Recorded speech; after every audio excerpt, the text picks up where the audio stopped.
Hello, my beautiful diamond. SheilaTruelove here with you. It's Friday. Thank you, TGIF. Thank you, Jesus. Made it another day. Just because a woman don't want a man, that does not make her masculine.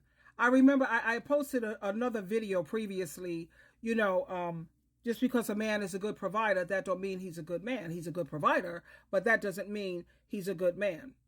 So I found this clip that I was looking for previously. Just because a woman, she don't want you, that don't mean that she's masculine. She values freedom over ball and chain, incarceration. She chooses peace over drama, chaos, dysfunction. Things that make you go, Let me share this with you. That right now over his remarks about modern women and their masculine behavior.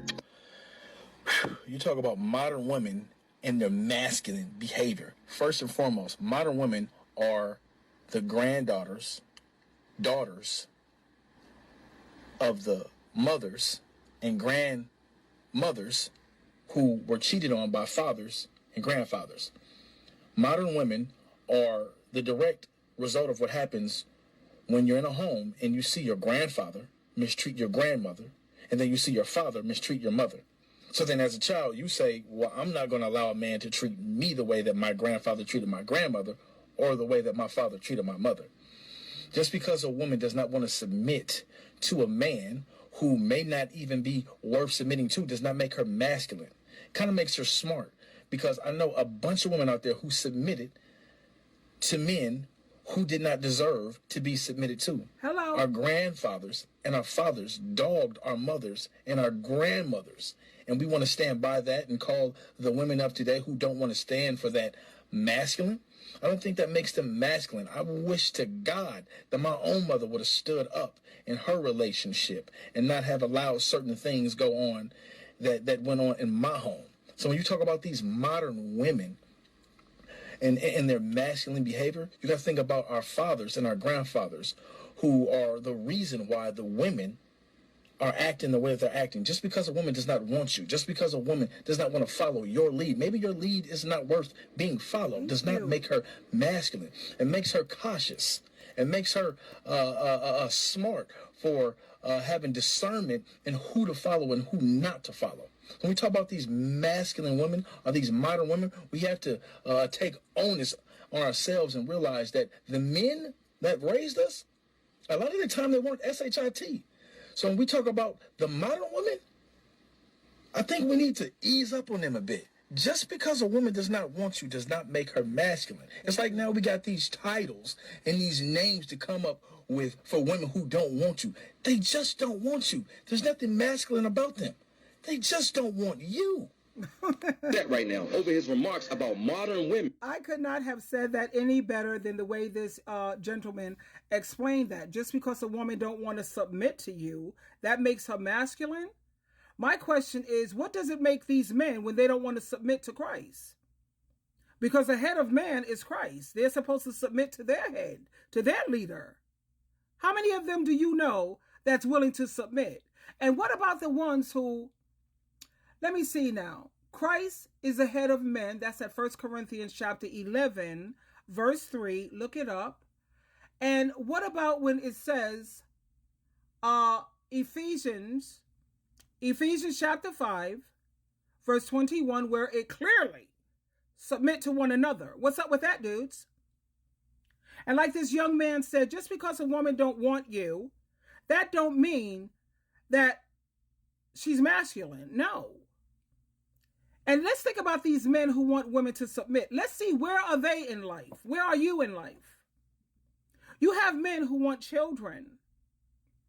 That's ridiculous, because you could kiss peace and freedom goodbye. But okay, if you want to still hang on to that. If a man wants children, ladies, please hear me. Please.